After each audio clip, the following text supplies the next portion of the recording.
Friends, and welcome to episode 166 of the Noclip Crewcast. Jeremy's back and Jesse's here. I'm in a J-hole sandwich. I'm in the J-hole right now. That's right. I'm getting pushed in. The two of them are standing over me with large circular sticks and forcing my face deeper and deeper into the J-hole. Jeremy, how are you doing? I'm good. I've been in the J-hole, been doing lots of jetamine, getting into the J-hole. I'm good. I'm in an undisclosed location in Mendocino County, house sitting with my girlfriend. Nice. And it's been great. Been going outside, been picking mushrooms, it's been hailing and 80-mile-an-hour winds, and I love it.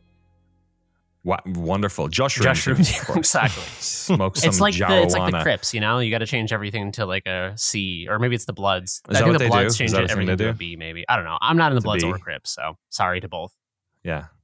No, you're right. Sorry to all of our Bloods and Crips listeners in SoCal right now, and those of you locked away fighting the good fight. Jesse, how about you? I'm doing well, despite the fact that there are some J-holes mentioned already. I feel like this week I'm filling the F-hole.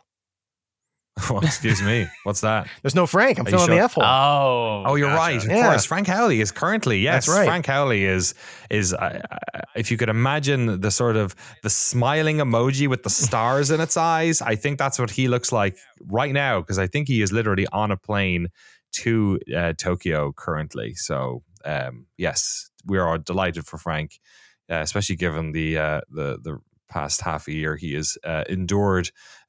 Even so, I think this is a real.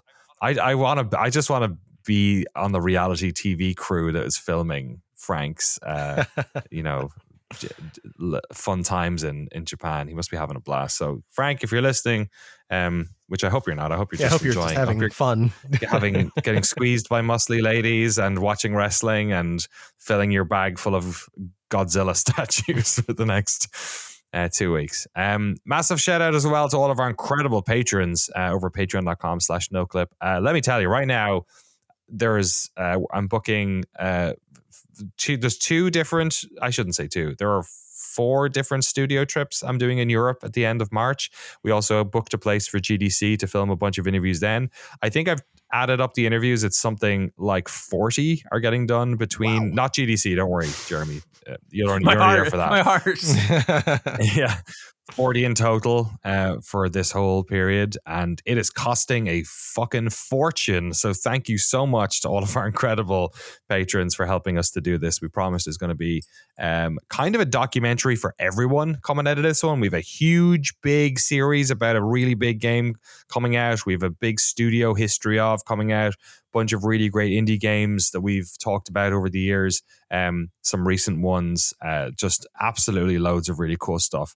To say nothing of all the work that's getting done on the other podcast, Dear Dwyer, we recorded our first interview about Pacific Drive. Jesse's been editing that one. I'm talking to Dave Oshray later today about New Blood and the 10th anniversary they just recently enjoyed. So we're out here doing the work, and it's all thanks to our incredible patrons over at patreon.com/noclip. I hope they've been enjoying all of the goodies we've been putting out, including all the director what do we call that again, the postdoc I postmortem always sounds so morbid.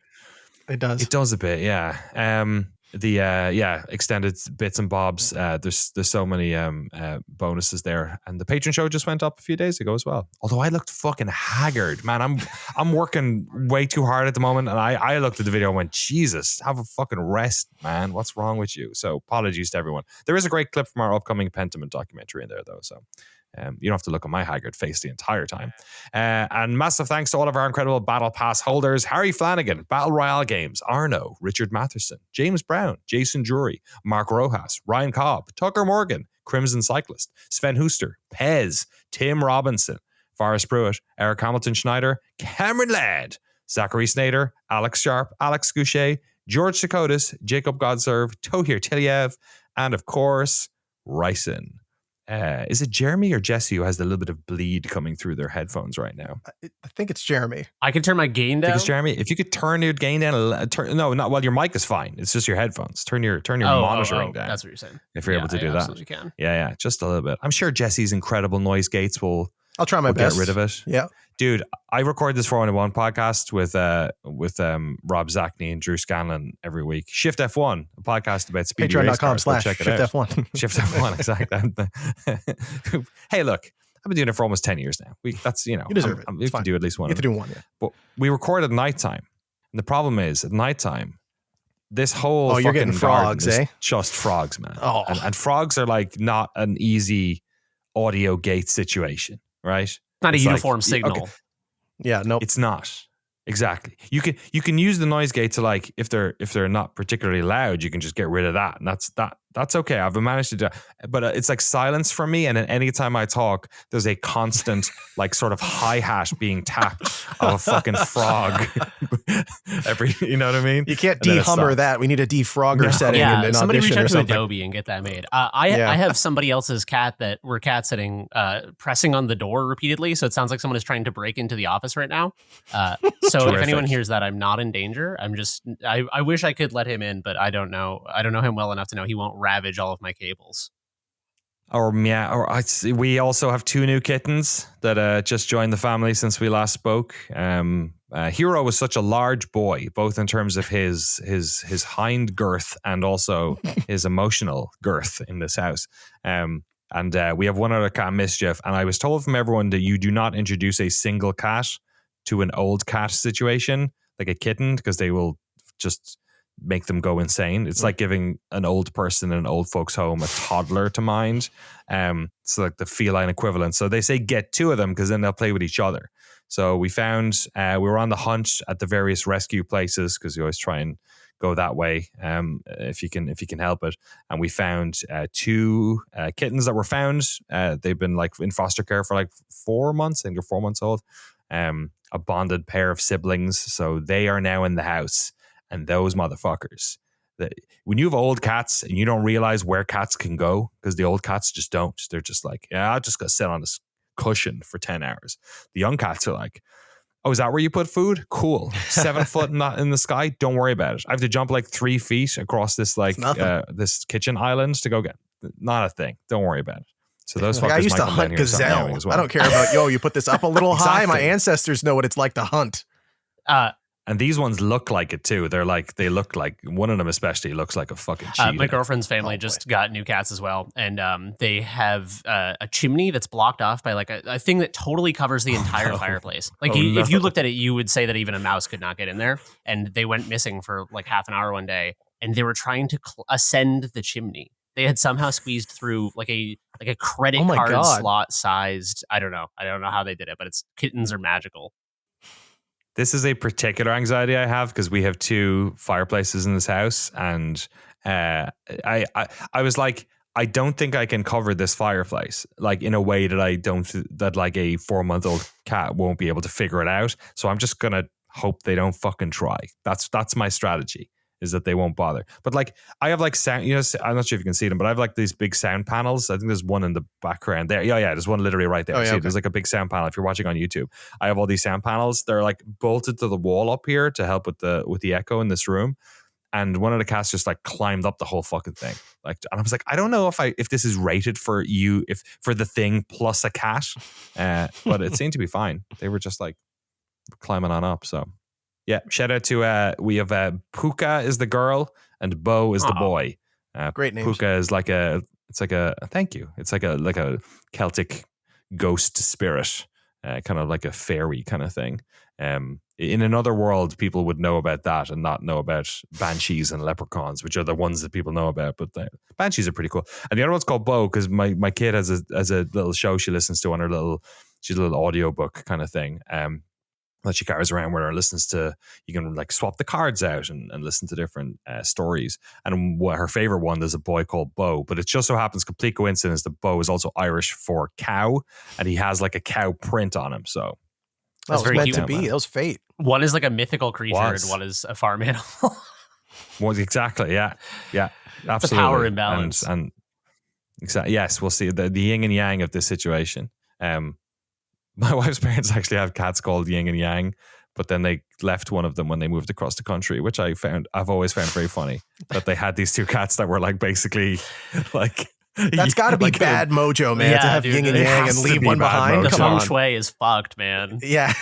Yeah, 100%. Yeah. Yin is still around. Who the fuck knows how Yang's doing right now? I don't even know where they left him. I don't think they left him. Like they gave him in somewhere. Yeah, they didn't put him in a sack and throw him over a bridge. Presumably they put him in like a house somewhere.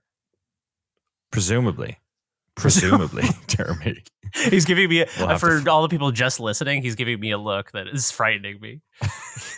We're going to talk about video games, though, not so much cats. We're going to talk about Last Epoch, Yakuza 0, Cyberpunk 2077, and Wolfenstein, which I've been playing a lot of recently for reasons that have absolutely nothing to do with research for upcoming documentaries, I swear.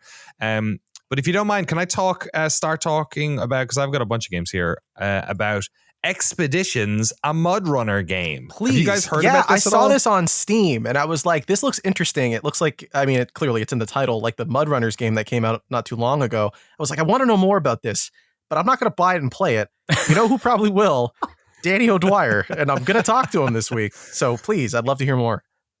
So this is, are you guys familiar with the MudRunner games? Have you played them I've at never all? played either of them. I have pitched them to my co-op group repeatedly, and I think it's a hard sell to be like, guys, what if we drove trucks for 6 hours together? Yeah, so MudRunner and SnowRunner, which is the one that I played a bit more of, are these games that Saber have been releasing for a while that are, they're sort of, I think to call them in the sort of, in the truck simulator world, because that's what it kind of looks like on first glance, is it's not like pure, you're not like on a motorway dragging some cargo somewhere else and like, on your CB and all that sort of stuff. It's a bit more gamey than those ones. It's basically a game in which you control a car in third person mostly. I think maybe you can go first person in this game. I'm sure you can actually. In areas where there is like lots of mud or lots of snow. And it's basically about like physics and traction and having, differentials and lockers and weight distribution and hitches and all that sort of shit. So it's about like getting a big truck up a big mountain on a dirty, muddy road without breaking any of the stuff and without taking an hour to do it, basically. Or the same thing in like, there's a snowstorm and you've got to get this, you got to go up and like pull this car out of a ditch, that type of stuff. The games have a sort of like they always take place over a certain amount of like sort of levels, I guess. I was about to say open worlds, but hey, the word levels works here. So let's just say levels. But like each level will have like different missions that you have to do in them that you can sort of load in and pick a la carte. So you can be like, I want to do the level where I'm like transporting cargo. I want to do the level where I have to like rescue someone. I want to do the level where I'm using a truck, or this one is one where I have to use like a smaller thing, but it's like harder to do, yada, yada, yada. So the SnowRunner and MudRunner games have been pretty popular. They're MudRunner came out in 2017, SnowRunner came out in 2020, and then the original version of this, the Patient Zero, was a game called Spin Tires, which I used to play a bunch with Andy Bauman at GameSpot. He was way into that, and Spin Tires felt like the sort of the tech demo for this entire thing. Because what the cool thing about these games is you're looking at the tires, you're like, look at that fucking mud, look at that snow. It's like it's the physics we couldn't do 20 years ago. So what is Expeditions? Expeditions is basically like a sort of side pot to those games. And what it is basically talking about is the world of off-roading and the sort of modern version of that, which has sort of gotten very popular in the past 5-6 years, which is overlanding. And overlanding is something that I got into during COVID because my car got stolen and I was pissed off and I was like, well, I need to get a new car. I'm stuck inside all day. What can I get into? And then I started looking at Wranglers and Jeep Wranglers and going like, you can like you can have like a Jeep Wrangler that is a normal road car and then you can do some upgrades to it or not. You can just ride it stock and you can drive it in places that you wouldn't drive. You can't drive a regular road car. You can go off-roading. You can go, up mountains. You can go in loads of different parts, especially here in the States where you can go up mountain. Like here in California, like you're right beside Death Valley, you're right beside the Sierras, you're right beside all of these off-highway vehicle areas. They call them OHVs. And what Expeditions is doing is basically doing that. It's making a game that's about that, but the way that they have, I guess the one little confusing part for me at the start was that the way they have sort of justified this is that it's not like a, hey, go take your Wrangler out and, drive across this mountain. It's, oh, you work for this like research group that are based in a remote location and they need you to go in various trucks and jeeps and cars to do various missions. Like, oh, can you go and collect some soil samples from here, or do some scanning for what would you call it? Like electrical signals. What do they call it when you're in a beach? Metal for detecting? shit? A metal detector? Yeah, metal detecting, that type of stuff. Or you have to transport cargo to here, or you have to help pull a truck out that got stuck in this ravine or this ditch. And in general, the area in which this takes place is kind of the area where a lot of 4x4ing and overlanding happens, which is in the sort of from the Sierras to the Rockies, like from like Utah, Arizona, that type of thing. And that's the look and vibe of the stuff is very red rocky, very big high trees, gullies, all stuff like that. And that's sort of the top level of what Expeditions, a MudRunner game, is all about. All these screenshots look like they're okay. I mean, this is the most complimentary way possible because I haven't played either of these games, but I feel like I'm looking at screenshots of Death Stranding where they photoshopped out Norman Reedus and added in a big truck. Yeah. Is this a Strand like? I guess is what I'm getting at. Is this? It's like it's intimately acquainting you. You just changed Danny's life with the that. terrain. It's like it's like you're getting in there. Somebody else, weirdly enough, that's not the only. Somebody mentioned another game that they said, is this also a Strand game? And it wasn't this, and it happened in the past week. I'm trying to remember what the fuck they were talking about. This is kind of a Strand game because you like also you can deploy bridges. Oh my god! Oh, there you over go. rivers and stuff. So like that's pretty much that locks it in. Yeah, you're spending a lot of time on your own and bringing cargo from A to B. And what's important about this game, I guess, is that it's. When you play, I think when you play a lot of these games, I had this certainly when I started SnowRunner, is that you're on a road or you're driving along and you think, oh, it's just like any normal game. I'm kind of looking at where I'm going in the distance, and then that's where that's where my focus is, not directly in front of where my car is, not the rock that I'm approaching, not the the steps that I'm going to have to drive this car up to get over it. And seeing as I have 4x4 experience, I loved this game because it replicates so much of what you need to do, like having the gear, setting your lockers if you have lockers for your back tires, making sure you're not just in the right gear, but the right like gear ratio, like you're in your 4 low or your 4 high, making sure that you're a 2-wheel drive at certain times and 4-wheel drive at other times, because you don't need to be in 4-wheel drive. It takes a lot more gas, and gas is also part of this equation. You literally can fill up extra gas cans, which is what, whenever I go to Death Valley, it's literally what you do is you get big plastic gas cans, you fill them up and you attach them to the outside of the car, and you have spare tires and all that sort of stuff, just to make sure in case you run out of gas or you can go further, because sometimes you're days without ever finding a petrol station. So it's similar in that, where like it's the kind of balancing act of all of these different things at the same time. I guess it's Pacific Drive was the game. I think, it was a that Strand. somebody Yeah, said. I was just going to ask about that too, yeah. because you were talking about that earlier or last week, and I mean everyone has been. And you were saying how this game is more fiddly than like a traditional racing game or anything, and Pacific Drive's very fiddly. Are you finding that is sort of matching? Is that the kind of thing you like? Is that the part of the car game that you're digging? Yeah, it's funny because Pacific Drive's car is just a bad old car. Yeah, but it's funny because it basically makes it so you have to be very intentional about your movements. Everything, most modern car games don't want you to crash. They're trying as hard as possible to make sure that you get from A to B as fast as you want. Like if you're playing a GTA or something like that. And some cars are slower and some cars handle worse, yada, yada.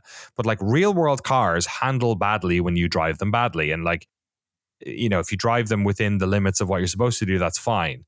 Once you take cars off road, it's a whole other fucking kettle of fish. Even if they're cars that are like built to go off road, like my Jeep is, the way they communicate with the track, or if you have ever driven a race car on a proper circuit, like the way cars drive on the road normally is 100% different to basically every other scenario where cars are driving. So what I like about Pacific Drive is that it's you're forcing that car to do things that it probably doesn't want to, like drive off the road or drive super fast around these modern roads on this kind of beater car that keeps popping wheels and shit like that.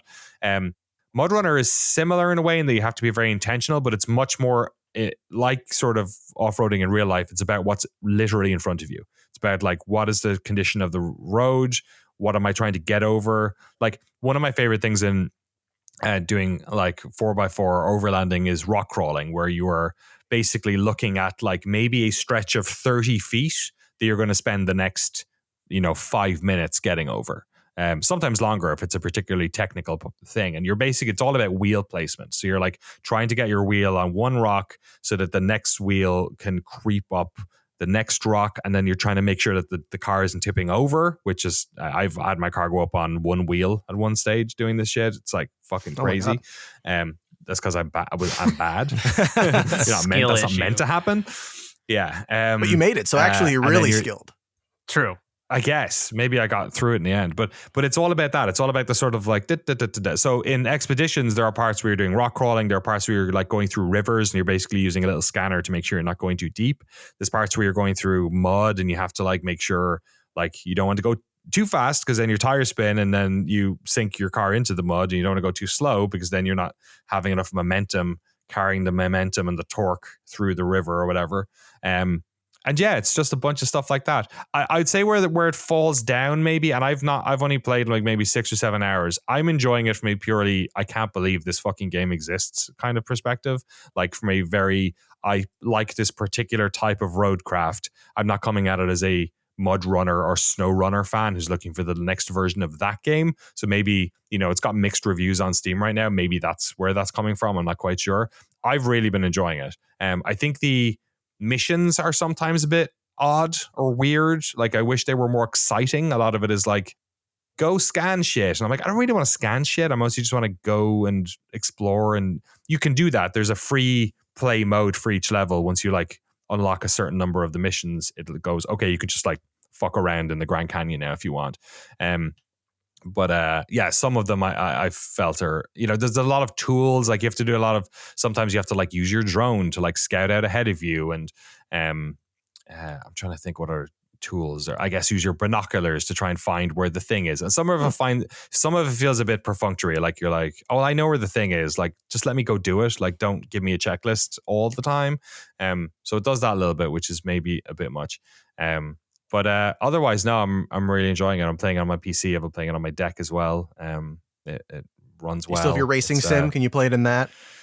I think you probably could. Yeah. I see screenshots here as well of people playing in first person, which is, maybe that's the way to do it. Because I mean, that's what it's like when you don't have a third person camera and you were doing this in real life. It would be fucking Don't you easier. wish? You have to like, I literally like a lot of people will put cameras on their bumpers for this exact reason. Because like you have the rock coming at you. And then you basically are picturing the underside of your car the entire time. It's like in your It's head. interesting. I never realized how much rock crawling is like, because like it interests me, but I've never got into it because I've always had like beater cars. Anytime I've driven off road, it's been in my like 1988 Toyota RV, and that's like not supposed to go off road in Death Valley. And I was just like, well, I want to camp out there, so I'm just gonna drive out there.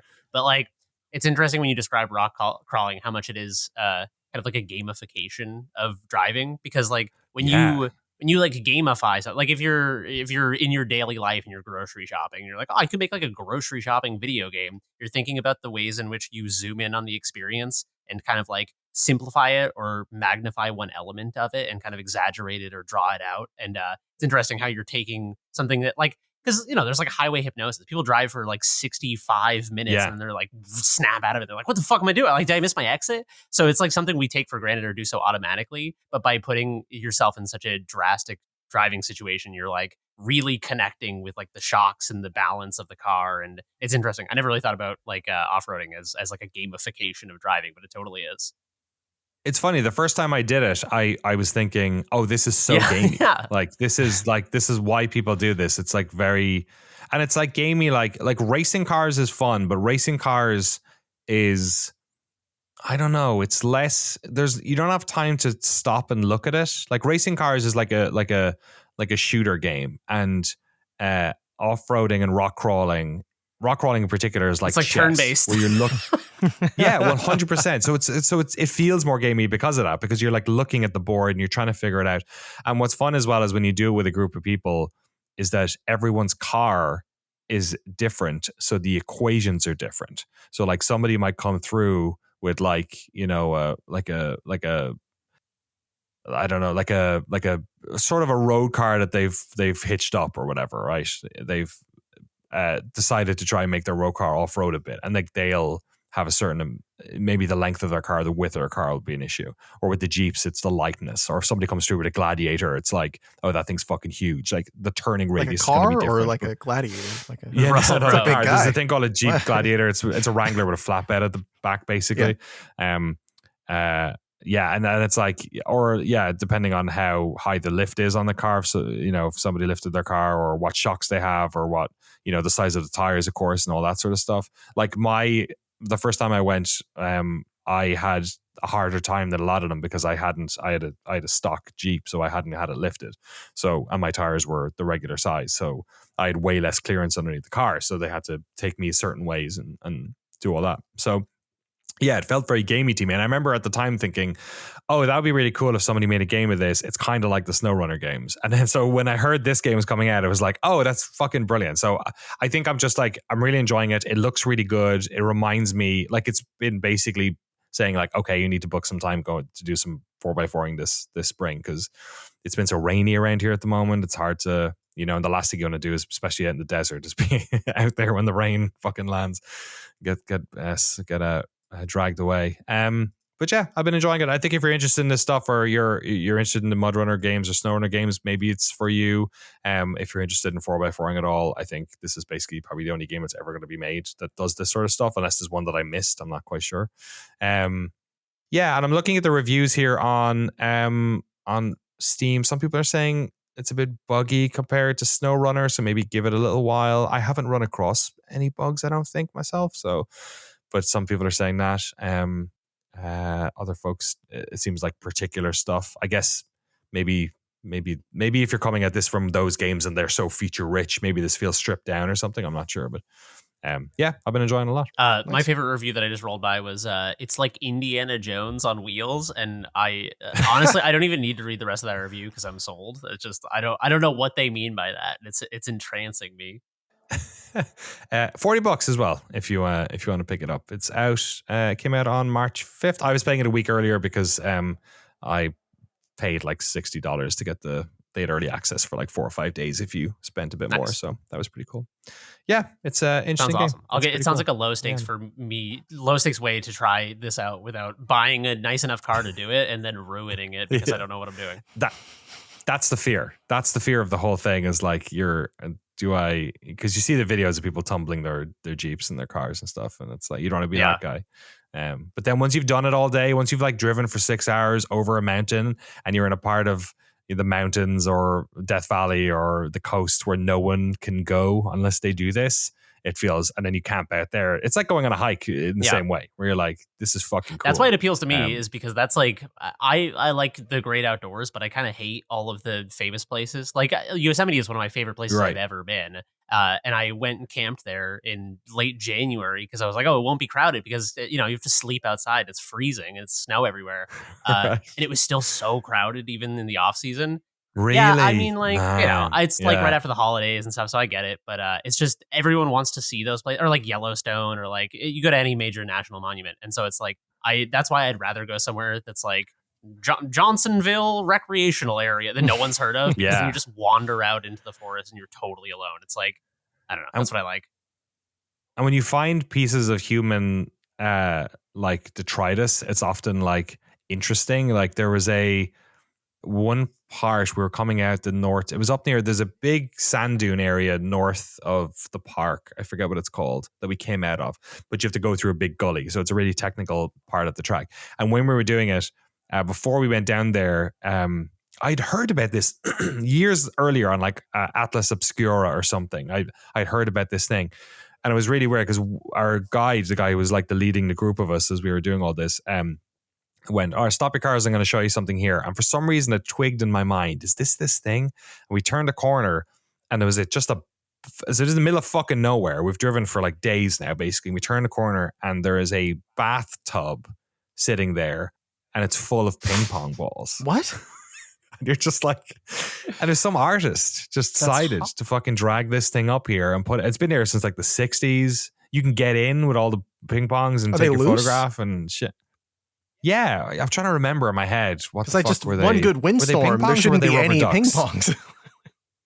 No, and it's in a particularly like it's kind of it's like protected by a rock. Okay. And as we were doing this, a bunch of like fighter jets were doing like rotations above us or whatever. And I was like, which happens out there a lot. And I was like, this is fucking cool.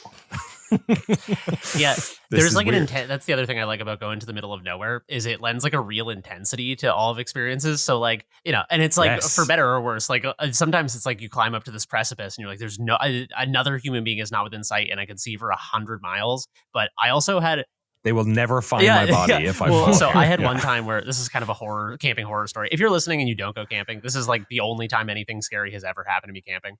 But I was in Death Valley and there's these huge like megalithic dunes you can hike out to. This is when I was off-roading in my RV. And I was out there with a friend and the only other people was a group of like 3 young dudes out there. So I was like, oh, this is cool. We're like, it's like, you know, you're like, you feel like you're in like a video, like you're on the frontier. It's like, it's just us and them. And like, you see them in the distance and like give them a wink and a nod. And it's like, we're in this together.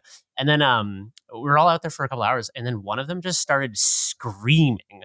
Like just screaming, and his friends were like clearly trying to calm him down. And I don't know if they were like tripping or like I have no. Could you see them? Was this at nighttime? It was daytime. Which is like a little less disconcerting. But I still was like, out in the desert, there's just nowhere to hide. And I was just like, I just wanted to like bury myself in the sand. Just like it felt very intense because it was like nothing really was happening. But I was like, oh no, I'm like so far away from it. For better or worse, you realize that you're like so far away from all of the normalcies of life, and it just like makes everything so intense. If anything goes wrong, that sounds like something that happened in Kenshi. You're just like, I had to build a base really quick and wall up and build a gate. Yeah, everything's like heightened. Exactly. It's it's what's cool about it. I like it. Yeah, so the game is interesting in terms of like you have that whole, you know, once you're like 3/4 of the way through a trip, you really don't want to fuck it up. So it's kind of like has that high stakes stuff, which I quite like as well.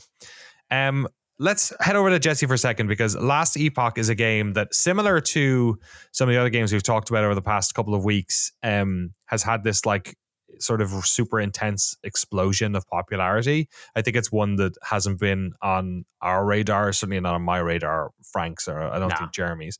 It came out in late February. It has like 71,000 mostly positive reviews. This game apparently it's similar to in a way to like other games like Helldivers 2 and Pal World, and name another game that's blew up recently. Balatro, yeah, all these games have had this moment in the sun. So what exactly is Last Epoch? I think the fantasy stylings of it was something that didn't push me away, but we kind of did the same thing Baldur's Gate was, where I was like, oh, I'll get around to it. I'll play it when I'm in the mindset. That's fair. But what's it like, and have you been enjoying it? Yeah, so Last Epoch is an ARPG, plays a lot like Diablo, Path of Exile. I was going to say Pillars of Eternity because that's also PoE, but that's a different game. Torchlight, if you played those, you know the genre. Looter, pick up, kill things very quickly, lots of end game. It's very fun. I think it's exploded in popularity recently. One, because it was in early access for quite a while. It had a Kickstarter launch a long time ago. Actually, they did a 1.0 update around when I picked it up, and they did a big trailer being like, here's why, here's how we did 1.0, and here's how we went from a Reddit post in 2013 to a video game with like 90 people working on it people in like 90 places across the globe playing or working on and making this game with us, and the community interaction and stuff. And the original post was from, I think, the founder of the studio that makes Last Epoch, who said, help design or decide the perfect ARPG, Diablo, Path of Exile, Grim Dawn. progression system, and it's like a post on a game dev subreddit, and he's just just getting insight on it about like what to do to make this series. And this has turned into, I think, probably my favorite action RPG at the moment. So I've played a lot in this genre. Despite the fact that I haven't actually played the Progenitor, I have not played Diablo 1 or 2 or 3 or 4. I have not played any of the mainline sort of original franchise for this genre, but I have played Torchlight 1 and 2. I've played Grim Dawn. I've played Titan Quest. So I've played a lot of the offshoots of that. And we played thousands of hours, me and my buddy in high school, thousands of hours of Path of Exile. We would be at school using one of those online tools to map out your build that they had, because the skill tree in Path of Exile is ridiculous. It's like 400 nodes or something. It's just impossible to parse.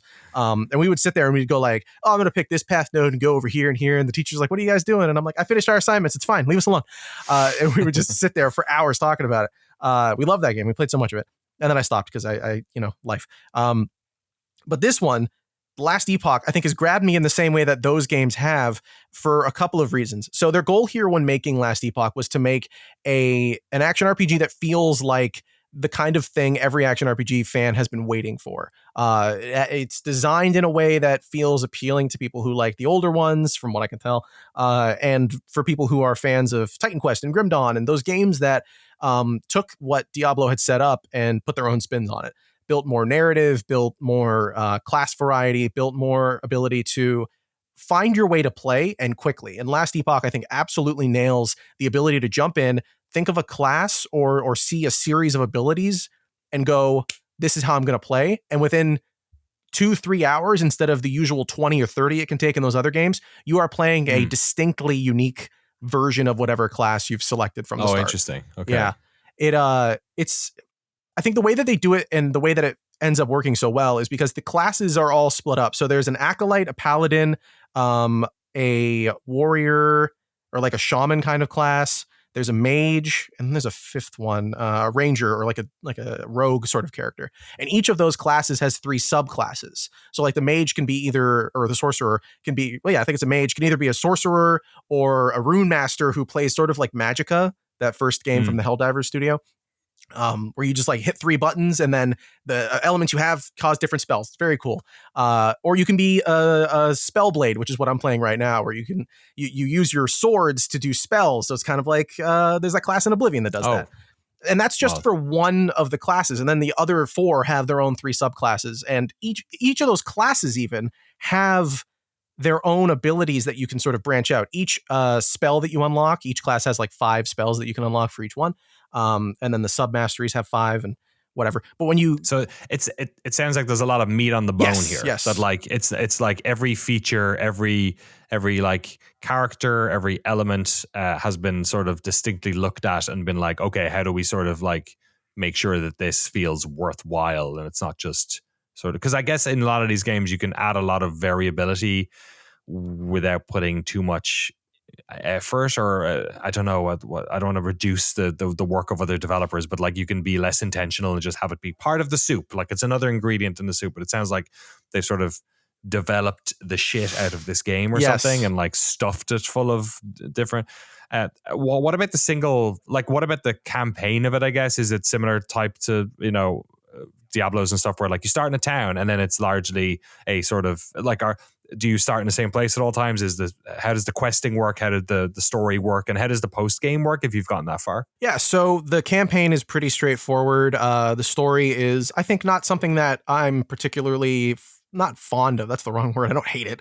But I just don't care. I'm playing an action RPG. I'm skipping through a lot of it. But it's not uncompelling. I know a lot of people do enjoy the story of it. Is it one story, or it's is one it story for each character, but each Okay. class has cutscenes that are different at certain moments throughout the story.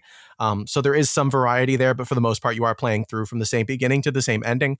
There's no like choose your path. Although some of the quests do have who do you want to give the item to, typical action RPG stuff. So nothing new there. But the story, like I've said, I've heard it's interesting. If I read it, I bet I would have liked it. I just wanted to make the numbers go up. I want to kill a lot of things I love very the quickly. numbers going up, dude. I just want numbers, baby. I'm playing card games for numbers to go up. I'm playing action RPGs for numbers to go up. And in terms of that, I think like the post game, when you get to the point where you just are making the numbers go up, I can't compare it to too many other games that have a similar structure. I never really got to that point in Path of Exile, despite how much of it that we played. We played mostly hardcore and died before we got to that point. And when we were playing, they didn't have a lot of the end game.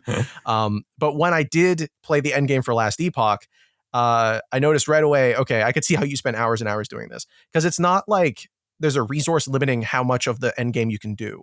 There's paths, and they're called monoliths that you do, where they're randomly sort of generated.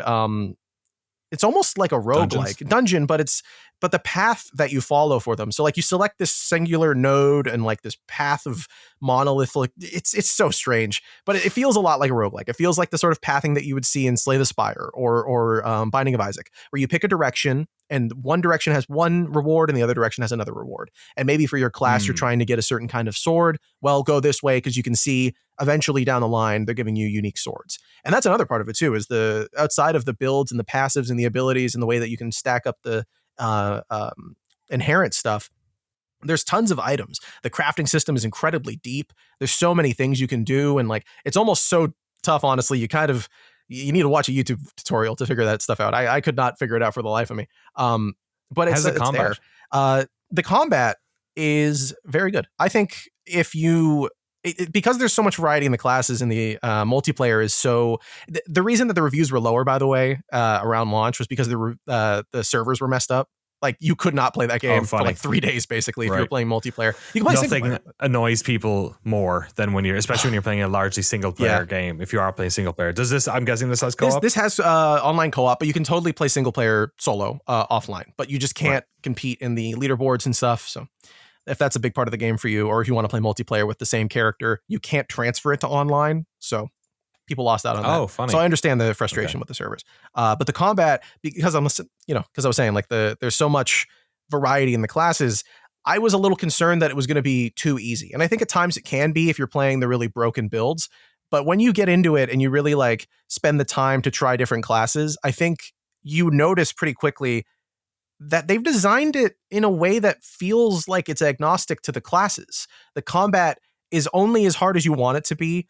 And you can like self-impose challenges, but the level of interaction that you have to do, and this is something that I think a lot of ARPGs struggle with, is finding a way to create the classes where the ones that are the most fun and the ones that are the most challenging typically are the same thing in a lot of ARPGs. It's how many actions per minute are you doing, and that's what's going to determine whether or not you're doing a lot of damage. Last Epoch, you can like play really straightforward, simple builds, do a ton of damage, and also play really unique and challenging builds and do a ton of damage. Everything's viable by the end game. Every monolith you can go at, if you're a necromancer, if you're playing Shatter Strike, if you're playing whatever, there's tons of different ways to have fun with it. Cool. It's incredibly deep, incredibly varied. I was shocked how much I like this game. A buddy of me, or my best buddy, actually, my best friend, recommended it to me. And I was like, I don't know, it's still in early access. And it came out and I'm mad that I didn't play it earlier. It's so much fun. They're still presumably updating this thing. Oh yeah, it's getting patches all the time. It's whether it's for server stability or if it's for making a unique more interesting or patching out a broken skill, which I appreciate them doing because I hate the leaderboards being so high with all these rangers with their stupid bird. Hate that bird. Have you felt the need to do any of that? Because the game's it's only $35, which is pretty cool. But they also have a bunch of like upgrades and epoch points you can buy and that stuff. What is that for? Is it just like cosmetics? Nothing cosmetics, probably. Yeah. The thing that Path of Exile did that you had to spend money on was stash tabs. Typically, if you wanted to store a lot of items between classes, you had to pay more money to get the tabs, which is fine. The game was free to play. If that's how you make your money, that's how you make your money. But for this one, no, you get everything that I think you would want out of an action RPG is in Last Epoch without needing to spend anything more than the price of entry, which is great to see. Cool. Yeah, it looks like the other stuff is like supporter packs they're calling them. So I'm guessing that's just from like a Kickstarter crowdfunding. Because this whole, I mean, you explained it very well at the start. It sounds like this was coming from a place of we are fans trying to make a game that is sort of lives up to the expectation that we have of this genre. And obviously we've seen it a couple of times now. Diablo throughout the years, it has fallen short of the fairly lofty expectations of that fan base, I think it's fair to say. Last Epoch looks really interesting. Thanks for bringing it to us, Jesse. Also, we need to do a fat session of you playing Diablo 2. I was just about to say the exact same thing. Jesse, this is what we do. So down. This is what we do. We expense the largest, strongest bags of coffee that money can buy, and we just play Diablo 2 until we finish it. Dude, I would kill for that. Just it's so fun. Order Ghost one of for my dinner. it's one of my favorite games of all time. It's absolutely unbelievable. And also, like, the thing is that I haven't played a lot of Path of Exile or any of these games. I have friends who are into them, so I've seen a bit of them. But Diablo 2 is a game that, like, actually has a good, compelling story. And, like, by the time we finish, you and I will be quoting Deckard Cain and doing a Deckard Cain voice. You'll be saying, "Stay a while and listen." Like when you're driving to the gas station, you'll just be doing Deckard Cain. Amazing. Love to see it. Speaking of great voices and great characters, Jeremy Jane, you've been playing Yakuza 0, checking in on our good friends Kiryu and Majima. How have you enjoyed this? I forget where you are on the Like a Dragon road, because you haven't played Infinite Wealth. You did play and complete the other one? So I am, excuse me, still in the first half of Like a Dragon. It's a very long game. And February was a very busy month, and I restarted Like a Dragon at the beginning of the year. So still in the first half of it. I absolutely love it. But so I'm house sitting right now with my girlfriend, who is the biggest Yakuza fan in the world, as far as I'm concerned. I've seen her statues. Yes, she has a Kiryu statue, and he's buff, and it makes me a little jealous. But, you know, I've got my 10-pound weight, so I'm trying to catch up. So I've never played a Yakuza game other than Like a Dragon. I've always wanted to, and Zero is her favorite. So I kind of promised her that I would wait to play Zero until she was around to watch it, basically. Oh, awesome. And holy shit, this game is so, like, okay, so let me preface this by saying, first of all, Yakuza 0 is the prequel to the mainline Yakuza series. It is Kiryu and Majima before they're kind of the Kiryu and Majima that people know them as. It's before Kiryu is the Dragon of Dojima. It's before Majima is the, like, insane mad dog, like, Kiryu-chan guy. They're, like, both a little greener, a little more normal. And it takes place in kind of the early to mid 80s in Japan, kind of an interesting, like, economic period of boom. It's actually a really interesting period piece too. I didn't expect it to be such, like, an interesting glimpse into a period of Japan that I know very little about. Kind of the period of Japan's boom that, like, when you watch, like, Blade Runner and kind of all, like, the late 80s sci-fi, it's all the reason that American media was like, Japan's gonna, like, take us over. We need to, like, everything will be in Japanese. Everyone learn katakana now. So it's the other thing about it is that I don't really like beat 'em up games, which is why I have not played the main. Like, I know that the Yakuza games are unbelievable storytelling, and I know that the fans of them are so diehard about them, but I've never dipped my toes in because it's just not really my cup of tea, I guess. Like, even I mashing square until my thumbs bleed is kind of what I thought these games were about. I'm with you. And so that's why Like a Dragon appeals to me, because I was like, oh, I can get this caliber of storytelling and kind of, like, the weird blend of sincerity and madcap that the best description of the Yakuza games I've ever heard, I'm sure people have heard it, is that it's a Scorsese movie that's periodically interrupted by a Simpsons episode, which is, it's unbelievably accurate. It's pretty good. So the thing that I did not expect is these are the two biggest surprises for me with Yakuza 0. First of all, it's like, what, 100% in my top 100, maybe top 50, maybe higher than that, games of all time. Like, I absolutely loved it. I played the entire thing over the last week and a half or so. The combat actually is a lot deeper than I expected. It's got a kind of circular skill tree, a la, you know, Final Fantasy X, or probably like Last Epoch is probably not too dissimilar in its skill tree. So you are complexifying your moveset as you go on, and there is a lot to learn about it. So it's deeper than I expected and more fun than I expected, and very, like, crunchy. Like, when you get your heat meter up and a dude's on the ground, you go up and there's, like, contextual things. So you hit triangle at the right time, and it cuts to, like, a mini cutscene where Kiryu, like, picks up the back of his head, and you see the dude's face, like, no, please, and just smash him. Like, it's really satisfying and crunchy and fun. But the storytelling of it is just, like unbelievable. Like, it is better cinema than most movies I've seen this. Maybe ever. It's probably the best movie I've seen this year. And the one cutscene in particular is and if people are, like, skeptical and don't mind a very minor spoiler from the first couple chapters of this game and are, like, on the fence about it and are kind of like, what's this about? Go watch the intro cutscene of introducing Majima in the cabaret club, because it is this, like, unbelievable, like, cinematic sequence told from, like, a really unconventional perspective that just, like, it introduces you to Majima from an outsider's eyes. And it for me, it was like the moment where it clicked for me. Like, it onboarded me into being a Yakuza fan. It is just it is storytelling of a caliber that I think is incredibly rare in video games. And I understand the hype now. Yeah. How much Yakuza have you guys? Jesse, you've played a bunch of Yakuza, right? Yeah, so I started my path through the Yakuza series this year. I determined that I'm going to play all of them so I can play Infinite Wealth with the full backlog of knowledge. We'll see if that happens. Maybe it'll be more like 2020. Unnecessary, but I feel like I'm going to be missing a lot out of it, and I would really like to play them all, and I already own them all, so I might as well put it. I think the Like a Dragon, like the latest two, are basically completely separate, 100%. They have tie-in as well. Yeah, there's a lot of people I know who have played all of the games and have gone. There's a lot that I think you miss out on if you don't know enough about. I can already tell. You wouldn't know. You haven't played it. Having played 20 to 30 hours of Like a Dragon, and now I've played all of 0 and half of Kiwami 1, there are things that I did not notice that now I'm like, holy shit, I would have had totally different context for that. Like I walked by a location from Like a Dragon in Kiwami 1, and I was like, I turned to Chelsea and I was like, is that the fucking place for that thing to happen? And like it's like this schizophrenic network of information builds in your brain for Yakuza, and everything becomes like hyper saturated with significance. So that is kind of on my path with the Yakuza thing, what I was going to mention. So I've only played through to completion Yakuza Kiwami 1 and 2, the remakes of the first two games. But I have played the first like 10, 15-ish hours of Yakuza 0 and none of the later games, again, despite owning all of them. And something that I felt really compelled by while I was playing Yakuza 2, and we talked about this in the Noclip Discord a little bit, the series, because it takes place in the same place in Kamurocho, but not just the same place in like, this is New York City, and the sequel, this is also New York City with more stuff. Kamurocho's Kamurocho. Like, you see it develop over time between Yakuza 1 and 2, and then also in 0. You see the city evolve. It's a character in the series just as much as the rest of the people with faces and names. You walk around Kamurocho, and like Jeremy said, you see like, oh, this place is a place that I know. I've been here before. But this is like, you go on Google Street View, and you're like, oh, 1999 version of this building wasn't here 7 years ago.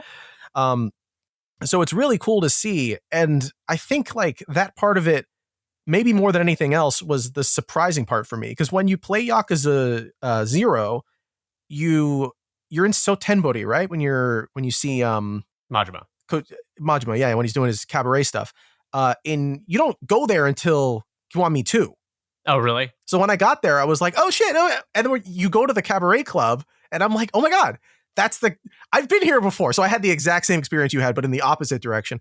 I really, really like that series. I think it has amazing characters. I think it has amazing writing. And you're right. Like, there aren't a lot of games that I think find that middle point of comedy and drama and execute it in a way that feels as inspired and as like understanding of the way that they're approaching it as the Yakuza series does. Yeah. Like it just meshes it so well. The thing that really surprised me about 0 and Kiwami 1 as I played them is I, having played only, like a third of Like a Dragon, it's so the RPG version of Yakuza is so like madcap and silly at times. Like, it has moments of real sense. Like, there's a moment in the first 10 hours of Like a Dragon that brought me to tears for real.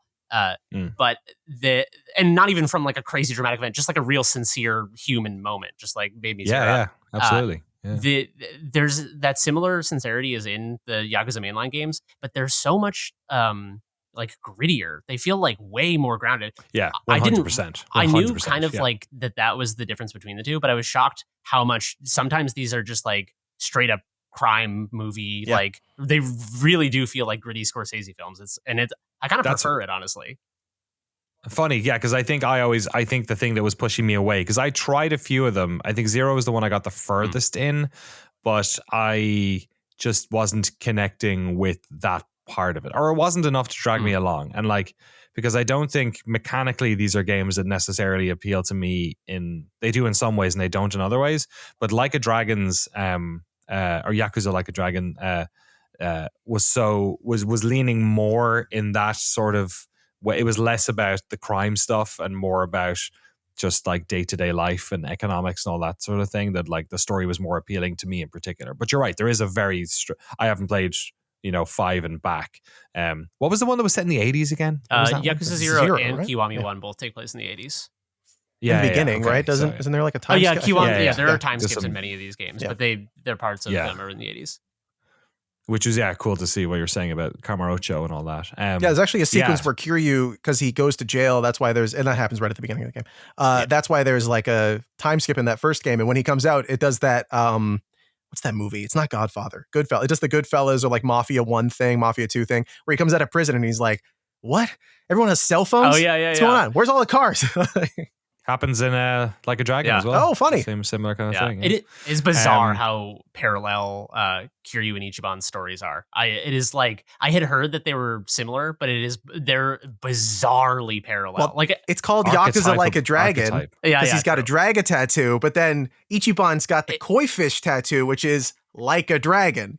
Dude, they go so hard. It's like everything that I'm like, I can't believe how similar. Like, I don't know. It feels stupid because I shouldn't be surprised because it's obviously what they're going for. But every time it happens, I'm like, what? That's just like that other thing. What are you playing on PS5? Yeah, nice. It's $20 on Steam at the moment. Do you remember how much you played? For it? No, Chelsea owns like 6 copies of Yakuza 0, so I I didn't. Yeah, I was like, she was like, "Do you want the digital, the Japanese, this disc?" Opened up her jacket. Yeah, exactly. It was kind of like that. The whole but highly recommend Excellent. it. It's even if you're skeptical about the Yakuza series, even if you think it's like overhyped, even if you're not into beat 'em ups, give it a shot. If you get past chapter 3 and you're not at least like this was worth an experience worth having, even if you don't finish the game, it's like, I don't know. I was very inspired and moved and touched by a lot of things that happened in this game. Yeah, I think those games have slowly won over many of us. It's taken like 6 versions. It's like Dark Souls. It's like it took like 5 versions of those games before the mainstream caught on to it. And it seems like it's happening now, which is pretty cool for them. Yakuza 0. The only 2 games I have left here are Cyberpunk 2077 and Wolfenstein. I've been playing kind of all of them at the moment for reasons. Mm-hmm. Cyberpunk is a game that I have intentionally not talked about much over the past few years, and I'll explain why very soon. But it's been wild to see. I played it a bunch of. I played when it came out. I played it about a year later. I played a little bit back in November when all the 2.0 stuff came out. But I've played more in the past 2 weeks probably than maybe any of those times. I've been really diving into it. If you have been on the fence about playing that game, wait until it was done and dusted. Even if I think you played it originally, because you can always pick a different path at the start if you don't want to burn through this first 3 hours as a nomad again or whatever. It's in a really, really good spot. It feels like if this is the game that came out 2 years ago, holy fucking shit, it would have like swept games of the year.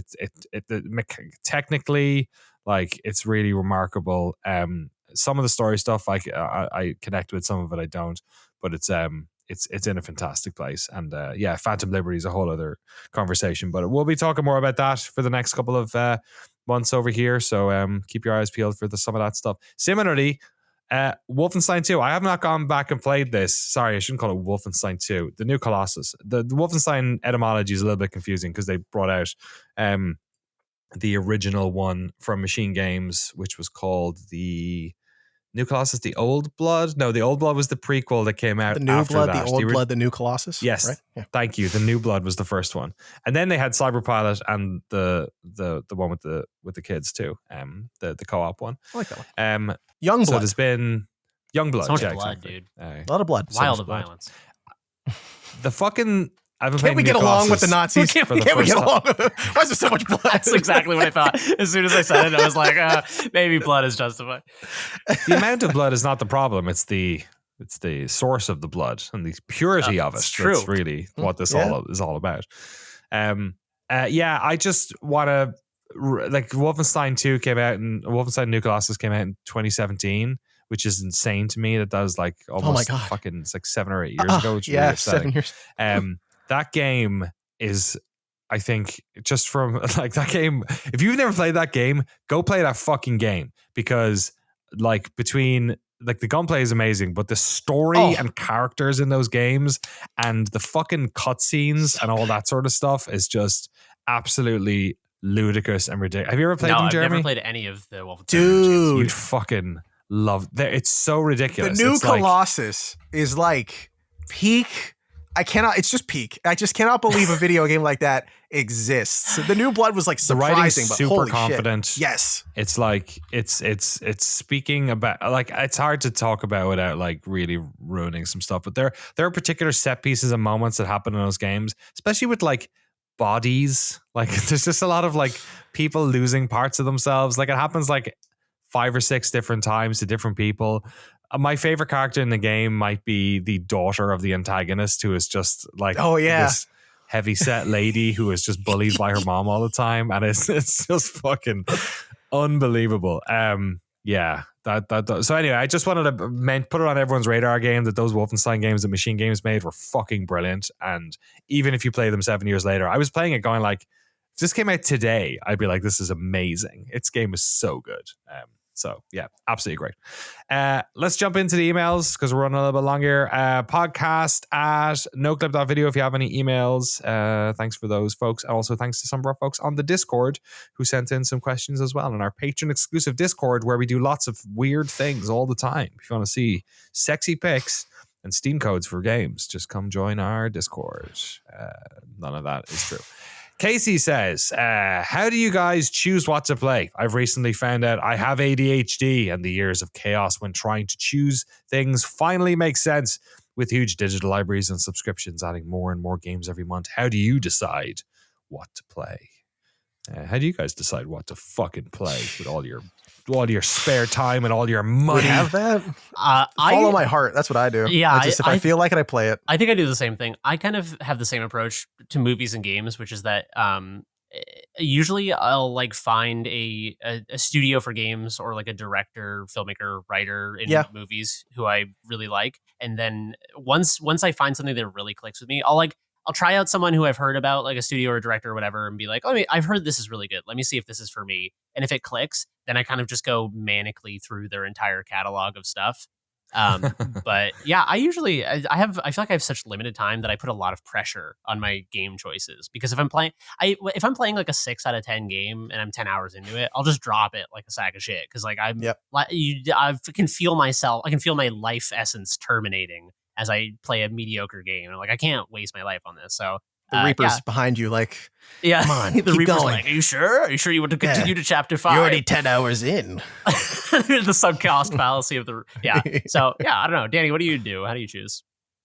I mean, if people want to know why they pick the games they play, they should watch the video we put out in November of 2022 on Noclip Crew saying how to market your game on Steam. Because I think a lot of the reason why people play games is because of things like trailers and key art and associations that they have. Breaking out of that has been something that I've been trying to do. And I mean, even you guys talking about playing games like, Jeremy getting into Yakuza, for instance, a good example of that, of like trying to also, I think at a certain stage, at least at my, I'm 38 now, I've been playing games for 30 years.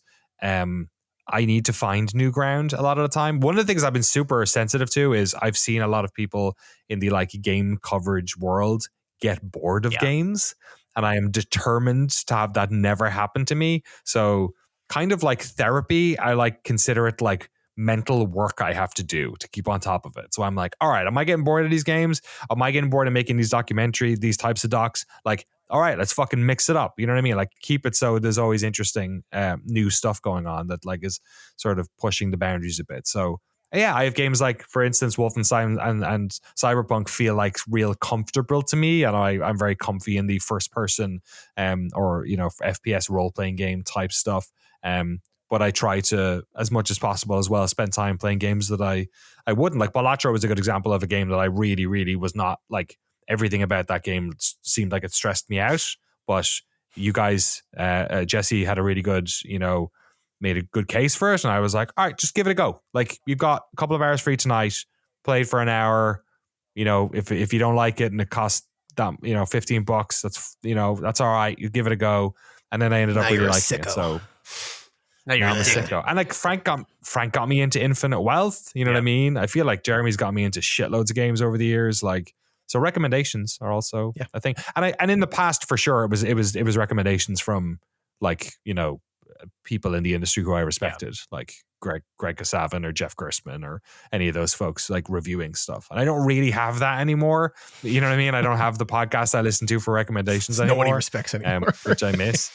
Yeah, well, except for Jets, which like I know all the shit he plays anyway. Yeah. I can see it on his fucking Discord when he's when he's online. But yeah, I kind of missed that out. What about you, Jesse? No, yeah, I'm about the same. I just recommendations. I do my best to look out for new stuff. Like finding Can of Wormholes was me being very like on top of it, like you're saying, like having to put the work in to find new games that interest me. I haven't played a lot of Sokoban games, so I'm like, okay, this is a new Sokoban game. People are talking about how good it is. People that I respect, whose opinions I like you know, looking for people to respect and that share similar thoughts.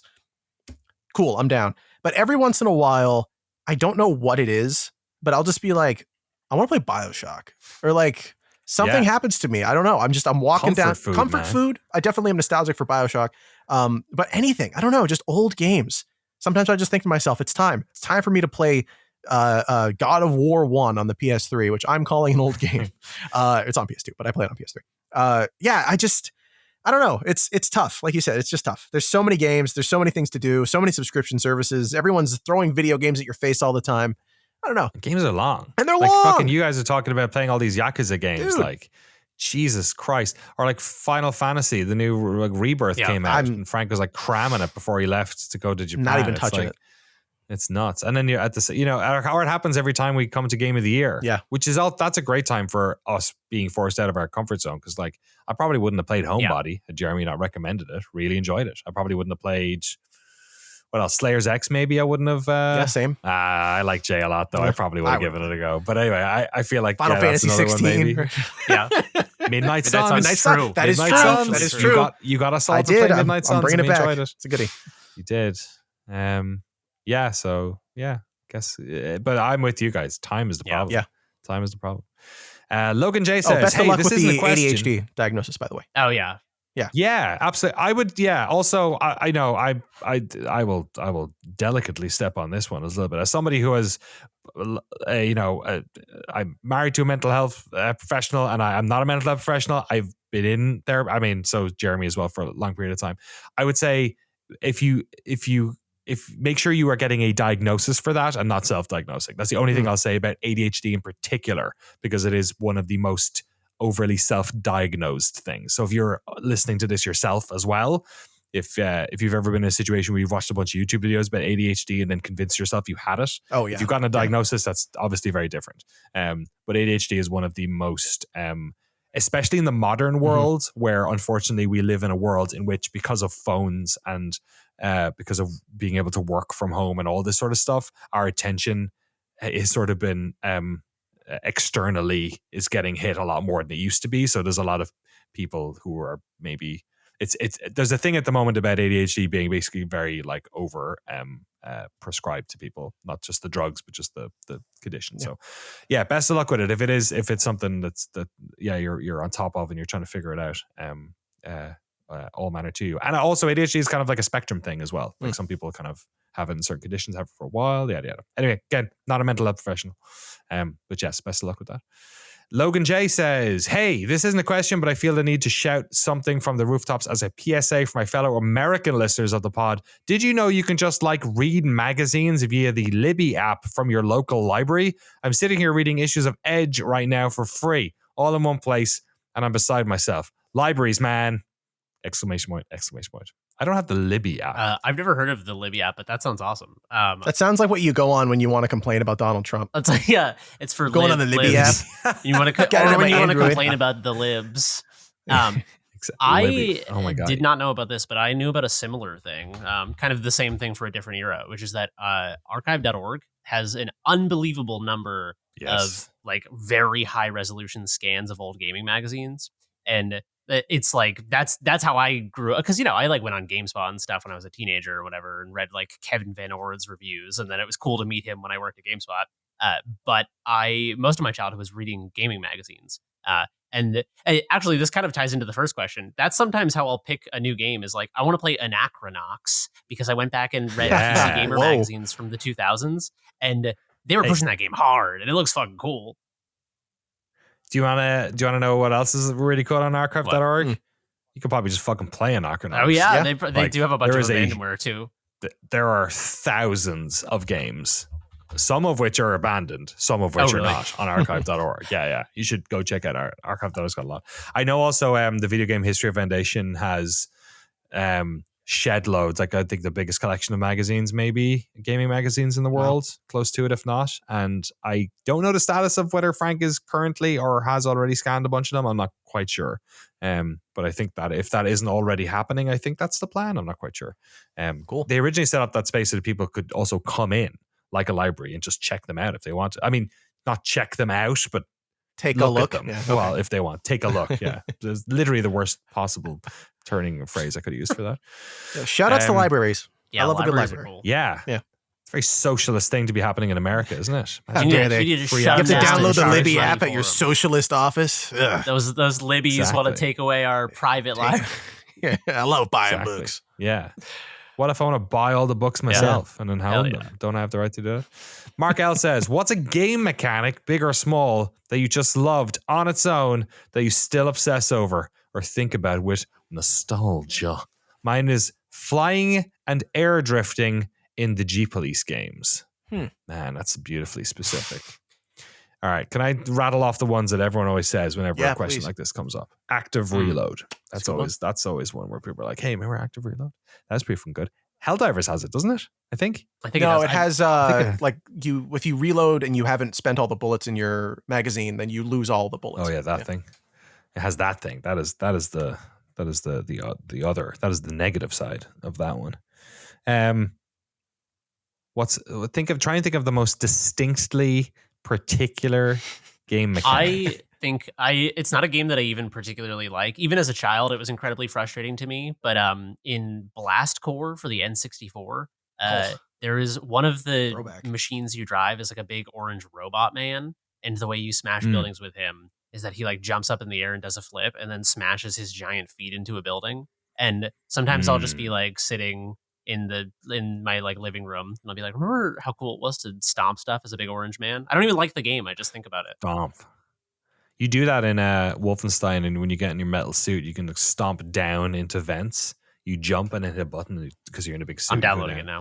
Which is pretty good. Kingpin Life of Crime had a thing that hasn't been in any other game since, I don't think, where I want to say it was like Y and N or maybe E and Q.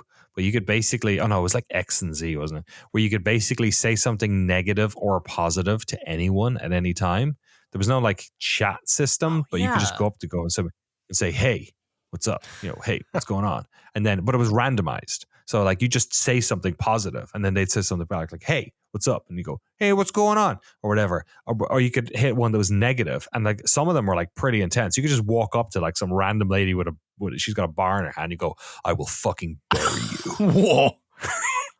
That's like the opening. Oh my God. Of a conversation. Yeah. And they'd go, hey, fuck you, man. You know what I mean? I would just, and if you kept doing it, they'd like maybe get in a fight with you. But it was just such a weird, it was like because Kingpin's such a weird game. It's like a first person shooter, but you're not just shooting everyone. It's not a war. So it's like, you can't just have everyone's killing you all the time. It takes place in a city, people gotta chill out, but it's not like an RPG. So we can't have too many people. So we gotta have a lot of people, but then they're not all shooting you all the time. And it's not quite sure what genre it wants to be in. So it had that in it. I always wondered, like, did they want that to be more of a thing? Like respect and the conversation thing. And there is a gamification of it in the game, but yeah, I always liked that. And then I've never seen it in any other game since. This like 2-button conversation. When I play games where you can just walk around and there are neutral NPCs, I always want to just have weird social interactions. Like when I was playing Morrowind for the Fat Session, I just wanted to like go around and be like, hey, what's up? Like, and obviously there are technical limitations. You can't write like 1,000 dialogue trees for just like a random shopkeeper. But one game that did it really well that I haven't played it post early access, but Shadows of Doubt did it very well by having kind of like a Mad Lib system where you could talk to people. And because everything was kind of modular, they'd be like, this is my name, where I'm from. Like everyone had kind of like a history of their stuff. So it felt pretty detailed when you talk to people and fish for clues and stuff, because you could generalize conversations and specify the variables for like filling in the Mad Lib style, details of it. I still have to play that. It's still in early access. It says it's $20 at the moment. That was the procedurally generated immersive sim. Is that the best way to put it? Yeah, it is a detective immersive sim sandbox where you're solving crimes in like a big proc gen city. Really so cool. I highly recommend it. Messiah has a great game mechanic that I don't think has been in any other game mechanic? ever. Where a what? No. The oof mechanic. Oof. Oh, you're right. Yeah, exactly. Yeah. It's never been in any game. It's the Tommy Tallarico did the sound for it. No. You can buy his house apparently. It's I on saw Zillow that. at It the has like a moment. race car bed in it. Among other things. Fucking, I mean, that's the only thing anyone cares That's the about. thing I thought was cool. what was Millhouse's dad's name as well? Kirk Van Houten. Kirk Van Houten. Yeah, I sleep in a big wife with Kirk my bed. Van Houten energy. There's a lot of Kirk Van Houten energy in that house. That's the archetype. There's a Spider-Man room. It's a lot. My favorite thing is all of the episodes of Cribs that he was in, that he actually wasn't in. He filmed them himself, which was, if you haven't watched that H-Bomb video, it's a fucking eye-opener. But no, sorry, Messiah, the in that you were, obviously in that game, you were a tiny cherub who was just running around, but you jump into people's backs. Like you have to physically, like you can take over them, but you have to like physically like stealth up behind them, and then you jump into them, and that's how you take over them. That's cool. That reminds me of another good one, which is Space Station Silicon Valley, early DMA game where you are a little microchip and you take over robot animals like pigs. Check out our documentary on DMA. Yeah, totally. That's another good one.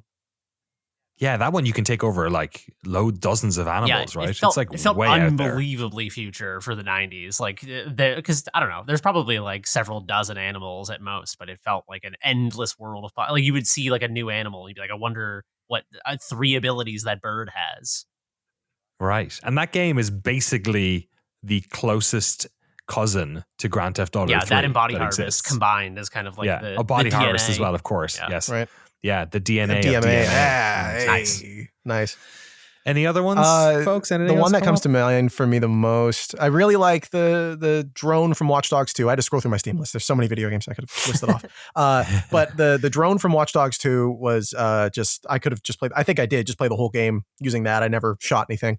Funny. Just Cause 3 specifically, the grappling hook and wingsuit that you get in that. I love zipping around in that game. But the one That's a good shout. for the one that I'm like, oh, why did I not immediately think of that? Haiku in Ghost of Tsushima. There's like random points across the map that you find, and you sit down and you pick the lines for your haiku. What? In a video game where I just slashed bamboo and then beat the crap out of a million guys and cut them into pieces? And that's what I went and did, and I loved it. Oh, it was so cool. And it's because the presentation of it was so like delicate and nice. Like in any other, all you're doing is like basically choosing sentences, but the way they frame all of that is so well done. I don't know why. I'm with you. It's like, it seems on the face of it like kind of a boring thing to do in a game, but like the execution of it is so it just helps the beautiful. pacing, like, right? Because you, like I said, you do all that violence and then you get like a 3-minute break where you just sit down. It's playing these nice flute music, and you get a shot of the grass, and you've got Jin telling you the story that he just wrote, and you just wrote with him. It's beautiful. Try not to think about all those fucking straw hats you just decapitated, you know. I got one more. Facade, being able to type in any response you want, and also the fact that there is a kiss button. So as you're the third wheel at this, like, is there a kiss you button? can lean in and kiss either of them, and it gets so uncomfortable. And like if you because they'll ask you to leave eventually. So the fun of it is like Facade is a roguelike where you try to see how many times you can kiss them without getting kicked out. You should try that in real life. It's way harder. I have. That's why my criminal record is so long. GDC next week. Careful. I'm gonna throw water arrows in here too. That's good. I think. I still think they are maybe the stupidest and best thing that's ever been in a game. Like even as a kid, I was like, "Fucking this makes no sense. How am I shooting an arrow with water on it?" And then I guess it's just because they want you to be able to douse fucking flames, because that game was all about. God, that game's so good. Go check out our documentary on Thief. We've done so many documentaries. My favorite part about that documentary on Thief was talking to the guy who voiced all the fucking guards. Oh, yeah. Because he just has the exact same voice. He's like, ugh, what was that? Must have been nothing. Do. You think like if he talks to his kids that he does the exact like gruff voice? He's like, go to your room. Go to bed, you tough. Probably nothing. When his kids are sneaking down to the kitchen after bedtime. Probably nothing. Well, it's just what I love about that game and Metal Gear Solid is the mechanical requirements to have people talking all the fucking time when they don't. When you're walking around, you're not muttering to yourself all the time.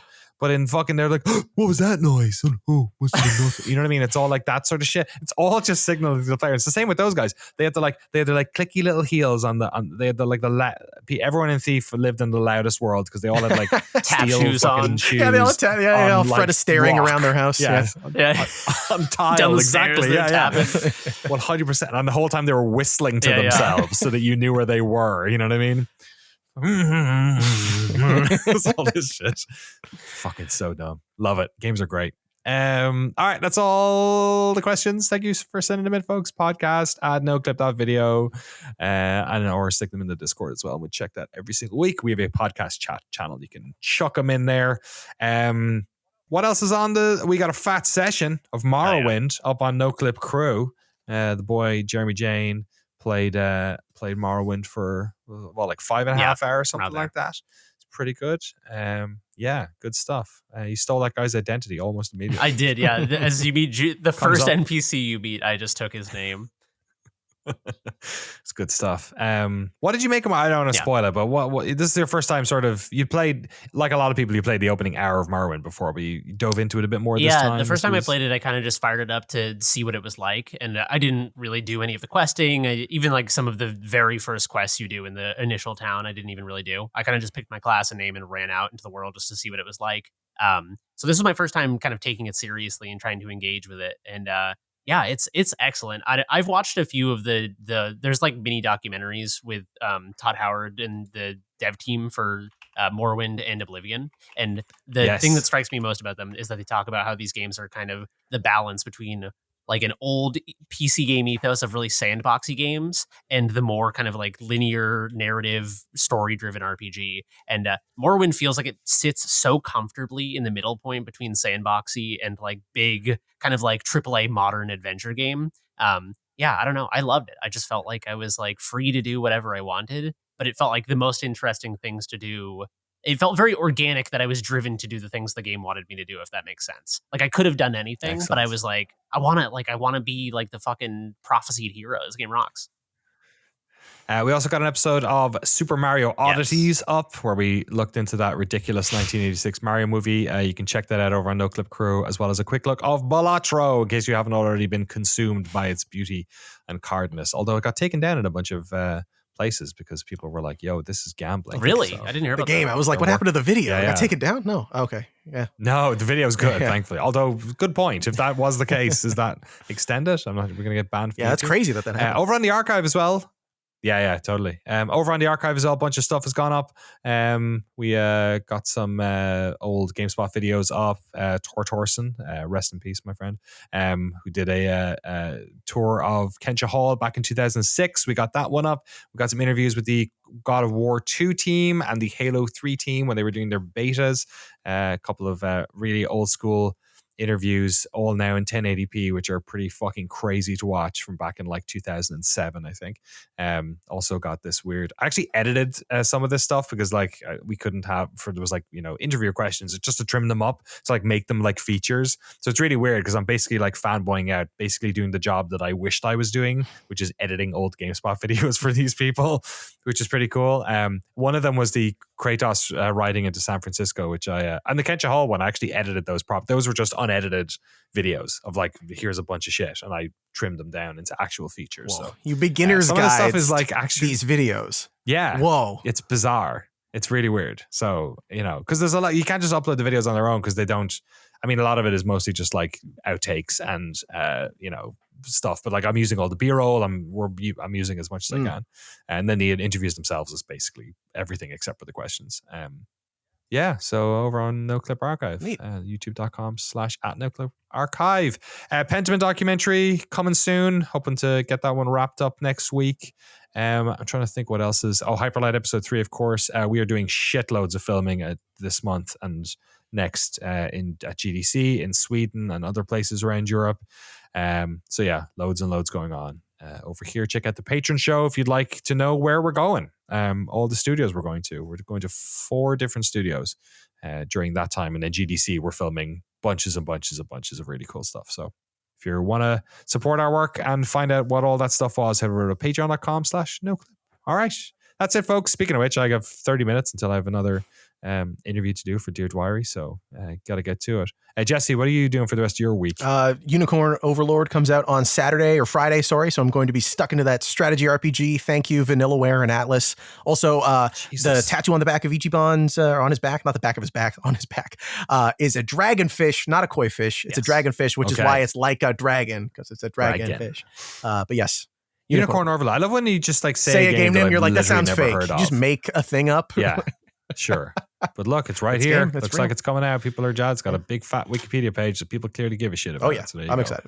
Jeremy, what about you? Oh boy, probably just spend some time with my loved ones and go mushroom hunting, play some video games, enjoy a little time. It's been a while since I've like left my house for a prolonged period of time, so I'm trying to like, when you like get into a rhythm and a routine and then you break out of it and you're like, oh yeah, I can just like play Yakuza 0 every night for 6 nights and have like a crazy new experience. I'm just trying to like shake it up a little bit, change my brain patterns.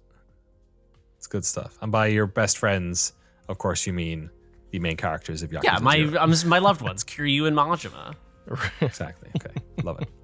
Love to hear it. I've just got fucking shed loads of editing to get done this week. Gonna enjoy some Balatro on my Steam Deck, some MudRunner, and enjoy these 2 little cats as well. Go check those guys out. See what they're doing. Thankfully, they didn't pop down during this. Or the frogs. Daytime frogs might actually just set me over the edge. That might be it. All right. That's the podcast for the week. Thank you so much for listening to the Crewcast. We'll be back next week with more video games. See you then. Bye.